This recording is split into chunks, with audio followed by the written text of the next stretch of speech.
In Docs Plus, Exam Mode enables you to allow or disable certain features for a particular student taking an exam.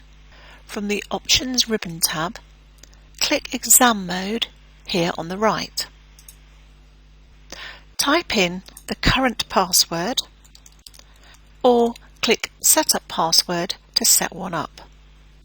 From the Options tab, you can now select any features that you wish to disable, such as the predictor, for example, and then click OK.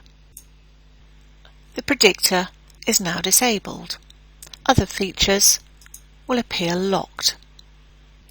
To view a PDF exam paper beneath the document, open it and then click the split view icon top right here.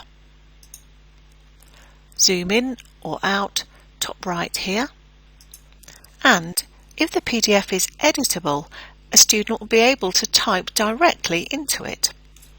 The Print button on the Document ribbon tab also gives you the option to enter candidate information, and you only need to enter this information once for it to appear on every page.